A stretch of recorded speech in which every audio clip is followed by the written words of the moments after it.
deputado Eduardo Bolsonaro, filho do ex-presidente Jair Bolsonaro, rebateu em vídeo uma investida da extrema-esquerda para difamar sua família com notícias falsas. O deputado disse: "É revoltante, mas também necessário desmenti-los. Nossas diferenças não são políticas, mas de valores. A esquerda se acha no direito de mentir e não respeita sequer nossa família."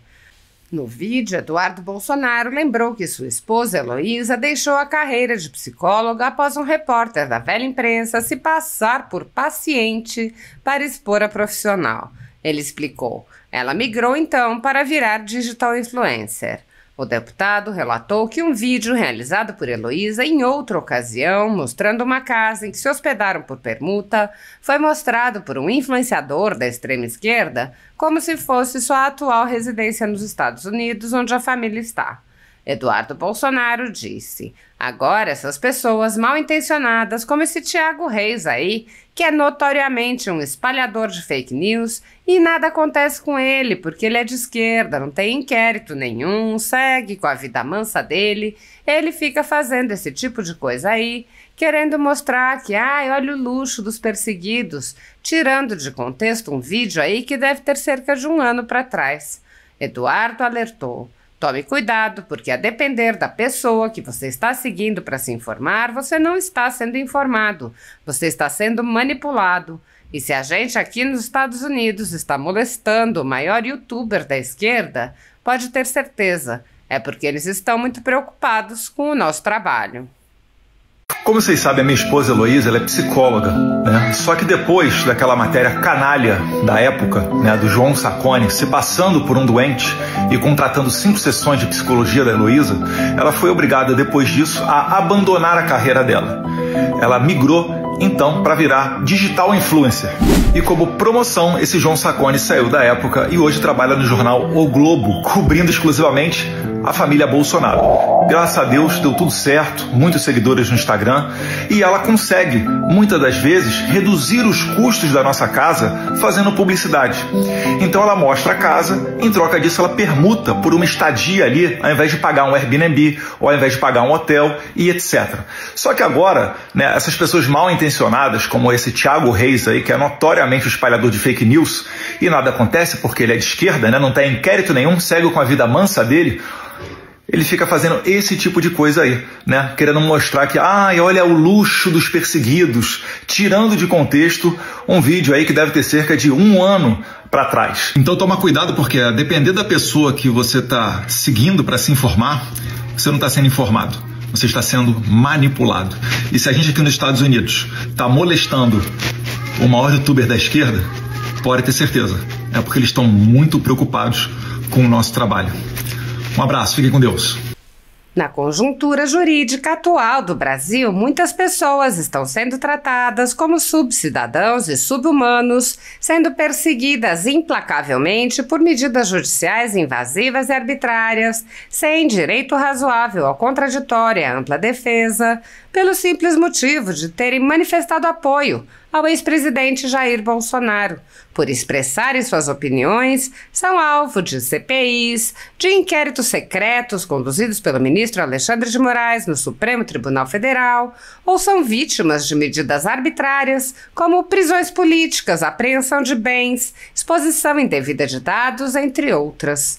O ex-presidente Jair Bolsonaro chegou a advertir em um pronunciamento para uma manifestação da subprocuradora Lindora Araújo, da Procuradoria-Geral da República, que denunciou o uso da técnica da Fishing Expedition por parte do ministro Alexandre de Moraes.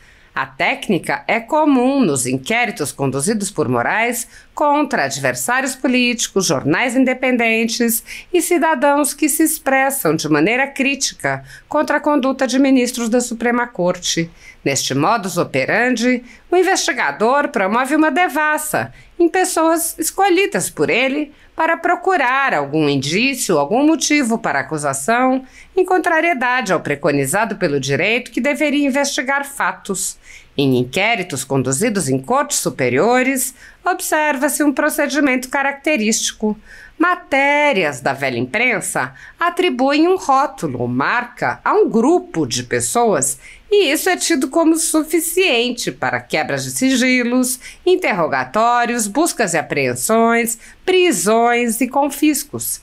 As matérias e depoimentos de pessoas suspeitas são aceitas sem questionamento e servem de base para medidas cautelares contra as pessoas marcadas. Após promover uma devassa nas pessoas e empresas, no que é conhecido como Phishing Expedition, os dados são vazados para a velha imprensa, que então promove um assassinato de reputações que dá causa a novas medidas abusivas. Conforme vários senadores já notaram, os procedimentos são comumente dirigidos aos veículos de imprensa independentes, em evidente tentativa de eliminar a concorrência, controlar a informação e manipular a população brasileira. Os inquéritos são mantidos abertos por tempo indeterminado para continuarem a produzir seus efeitos devastadores sobre as vidas dos investigados que não têm meios para questionar as decisões. Em um inquérito administrativo no Tribunal Superior Eleitoral, seguindo esse tipo de procedimento, o ministro Luiz Felipe Salomão ordenou o confisco da renda de diversas pessoas, sites e canais conservadores, inclusive a Folha Política. A decisão recebeu elogios dos ministros Luiz Roberto Barroso, Alexandre de Moraes e Edson Fachin. E o inquérito passa de corregedor em corregedor, enquanto a renda do trabalho de famílias e empresas permanece confiscada sem base legal. Após o ministro Luiz Felipe Salomão, já foram relatores do inquérito os ministros Mauro Campbell Marques, Benedito Gonçalves e Raul Araújo. A atual relatora é a ministra Isabel Galotti. A decisão não discrimina os conteúdos e atinge a totalidade da renda dos sites com o objetivo de levar ao fechamento dos veículos por impossibilidade de gerar renda. Todos os nossos rendimentos de mais de 20 meses de trabalho são retidos sem qualquer base legal. Se você apoia o trabalho da Folha Política e pode ajudar, doe qualquer valor através do Pix, utilizando o QR Code que está visível na tela ou o código ajude@folhapolitica.org. Caso não utilize Pix, há a opção de transferência bancária para a conta da empresa Raposo Fernandes, disponível na descrição deste vídeo e no comentário fixado no topo. Há mais de 10 anos, a Folha Política vem mostrando os fatos da política brasileira e dando voz a pessoas que o cartel midiático do país quer calar. Pix ajude@folhapolitica.org. E a questão ali, desse vídeo do Capelli, por que é importante? Porque a questão toda não está envolvendo uma vingança contra Alexandre de Moraes, tá? Por mais que esse seja um sentimento legítimo, porque o Alexandre de Moraes ele é cruel e contra pessoas cruéis, normalmente você não tem um bom sentimento, até porque ele não busca perdão, ele não sinaliza nada para acalmar a situação, muito pelo contrário, ele está sempre dobrando a aposta. No entanto, tem que ressaltar que para essas sanções ocorrerem, né, para essa força mais forte vir para brecar o ímpeto do Alexandre de Moraes, são necessários alguns argumentos fáticos que violem, né, frontalmente o interesse norte-americano. Então, disso tudo, nós já temos um arcabouço bem grande. Né, nós temos a prisão do Jason Miller em 2021, né, a detenção dele durante 4 horas no aeroporto de Brasília em 2021, quando ele fez o CPEC, um cidadão americano. Nós temos a briga com o Elon Musk, que gerou o Twitter Files Brasil, tá? O Alexandre de Moraes mandando ordem de censura para o X e obrigando o X a não comunicar aos usuários que essa ordem estava vindo dele, Alexandre de Moraes. Fato novo agora, tá? Depois do X, outras plataformas, se já não entregaram, também vão entregar relatórios semelhantes para o Congresso norte-americano ou para a Casa Branca, tá? Então, novidade, podem aguardar. Quando isso acontecer, vai ser um novo Twitter Files Brasil, vai dar muita matéria de imprensa. O Trump ele tem colocado público todos esses documentos de violação, porque normalmente o violador, o abusador do poder, ele tem interesse que esse documento fique sigiloso. Então, do outro lado, representando o interesse público, o Trump tem soltado muitos desses documentos, inclusive até do passado, né? O mais famoso deles são os documentos secretos confidenciais acerca do assassinato do ex-presidente americano John F. Kennedy, lá nos anos 60, né? Mostrando participação da CIA, né? Inclusive documentos que dizem respeito direto àquele momento lá da história brasileira, né? Mostrando que, na verdade, 64 foi uma contra-revolução, não foi um golpe. Então, isso tudo posto, os Estados Unidos ele também tem mecanismos para que não seja apenas uma punição pontual contra aquela pessoa, aquela autoridade abusadora, mas para que, de fato, aquele abuso, aquela violação, aquela censura, aquele, o ferimento do direito humano, para que ele cesse. Porque de nada adianta se você sancionar o Alexandre de Moraes e continuar com a censura, continuar com as violações de direitos humanos. Então é por isso que o Capelli, né, jornalista aí do Metrópolis, ele trouxe essa informação precisa de que ocorre sim, né, está na esfera de atuação, e isso dá para dizer, porque isso aí não é estratégia que eu estou abrindo e dando munição ao meu inimigo, porque eu sei que tem gente da imprensa, tem gente da PF que está assistindo a gente, tem gente de ONG que depois fica vir atrás de gente nossa aqui nos Estados Unidos, né? Alô você, pode continuar, não irão te responder.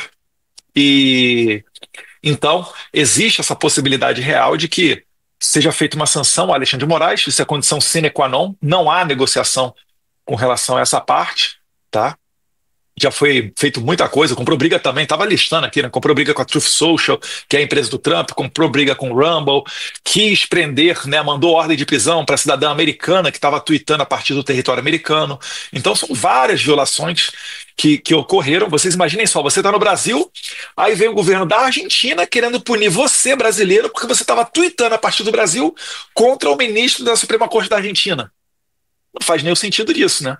Aliás, se viesse da Argentina, como o presidente Milei, ia ser uma gritaria, com certeza. Mas aí aqui no Brasil, né, como por exemplo eu respondi algumas perguntas na CNN, né, o repórter estava falando, não, mas onde é que está a soberania brasileira? Eu falei, meu amigo, soberania brasileira, tem gente morrendo na cadeia, tem um Clesão, tem gente sendo condenado aí a 14, 15, 16 anos, a gente está vendo agora, Débora Rodrigues dos Santos, 14 anos de cadeia por escrever de batom numa estátua, né? Mãe de família, cabeleireira, pessoa humilde. Isso daí é uma crueldade sem tamanho. Então, a sanção Alexandre de Moraes é condição sine qua non e outras autoridades vão para uma geladeira, né? Aí elas ficam ali sob análise, 120 dias sob análise dentro do State Department, que é equiparando, né, a nossa chancelaria aqui, o nosso Ministério de Relações Exteriores, onde inclusive trabalhava o Mike Pence, e ali dentro fica em análise. Porque, a depender dos fatos, se mais alguém pega a bandeira da censura do Alexandre de Moraes e coloca adiante, se mais alguém pega essas violações e leva adiante, também toma a mesma sanção. E se tem alguma coisa, uma coisa, né, que as autoridades brasileiras não desejam, é tomar esse tipo de punição, porque é uma punição muito severa. No protocolo, né, de você sair dela, ele é totalmente subjetivo, não existe um passo a passo. Mas se você quiser retirar as sanções, você tem que primeiro parar as violações de direitos humanos, depois entrar com recursos junto às autoridades brasileiras. E só para que vocês entendam, o motivo da sanção é a violação da Lei Magnitsky. A Lei Magnitsky é a lei que fala dos direitos humanos, que preserva os direitos humanos e que prevê os mecanismos de resposta aos violadores. Beleza? Lei Magnitsky, né? Nome lá do advogado russo que morreu lá na Rússia, vítima desse tipo de abuso, né? Um crime contra os direitos humanos. Só que quem executa isso é o Tesouro Nacional. E aí o Tesouro Nacional, lá dentro do Tesouro Nacional norte-americano, leva-se o nome de sanções OFAC, né? É Office of Foreign Affairs Control, alguma coisa assim. Office of Financial, alguma coisa de control, alguma coisa desse sentido, né? Mas é as sanções do escritório financeiro de relações exteriores, né, de controle para esse tipo de coisa. E aí ali dentro ocorre o que a gente chama de pena de morte financeira. É o apelido que é dado a esse tipo de sanção. Porque a pessoa não consegue abrir uma conta bancária, porque todos os bancos que fazem transações internacionais, que certamente, né, não preciso nem consultar, mas certamente é o caso de Banco do Brasil, Caixa Econômica Federal, HSBC, mais o que? Bradesco, Itaú, todos esses bancos, eles fazem transações internacionais, né? Então, eles utilizam código SWIFT, eles utilizam supercomputadores que estão nos Estados Unidos, logo, eles seguem os parâmetros norte-americanos. Então, se os Estados Unidos têm uma lista lá e diz, esse cara é sancionado, pode ter certeza que esse banco não vai querer fazer qualquer tipo de transação com essa pessoa, inclusive abrir contas. Então vai ser um problema muito grande para Alexandre de Moraes ter um cartão Visa, um cartão Mastercard, né, ou qualquer coisa desse tipo. E quem contrata, quem faz negócios, quem se relaciona com a pessoa sancionada, recebe o mesmo tipo de sanção. Então daí você já vai vendo, né, que a coisa ela é muito séria. É por isso que eu tenho falado. Pessoal, está indo muito além do visto. Porque no começo deu-se uma ênfase muito grande à questão do visto norte-americano, que é o projeto de lei que está tramitando no Congresso, que é o No Censor on Our Shores Act, né? É sem censores na nossa costa, sem censores no nosso território. Foi aprovado na CCJ, né? Foi reapresentado esse ano, bem da verdade, o deputado Darrell Issa, que é lá da área lá da Ana Paula Henkel, né? Ele é lá de San Diego, da Califórnia. Ana Paula Henkel, se não me engano, é Los Angeles, mas é ali do ladinho, né? Um pouquinho mais ao sul, fronteira com Tijuana, México.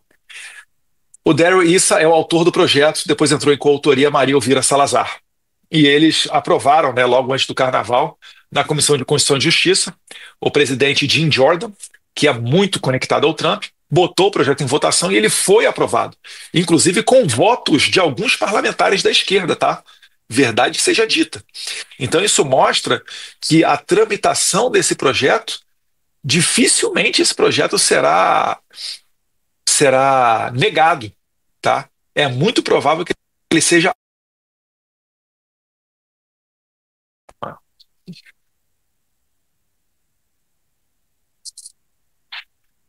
É muito provável que esse projeto de lei que ele seja aprovado, inclusive. Então agora a gente está precisando pautar ele no plenário da Câmara, né? O Mike Johnson, presidente da Câmara, tem que colocar ele em votação e depois mandar ele para o Senado. No Senado também tem a maioria republicana, dá para correr atrás, né? Isso daí é muito trabalho, tá, gente?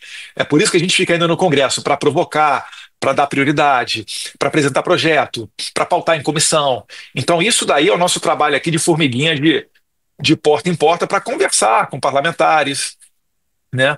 Para você pedir apoio nessas relações com o Brasil, para levar principalmente o que está acontecendo no Brasil. E graças a Deus a receptividade tem sido muito positiva.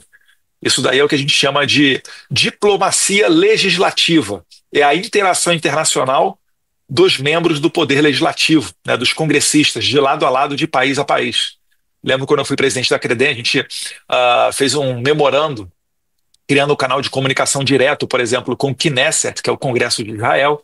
Então você consegue fazer uma troca de informações mais rápida, né? Enfim, dá para você fazer vários outros mecanismos com base nessa diplomacia legislativa, que muita gente acha que é perfumaria, né? Mas quando tem a oportunidade, né, desse trabalho mais concreto, certamente ele também é feito.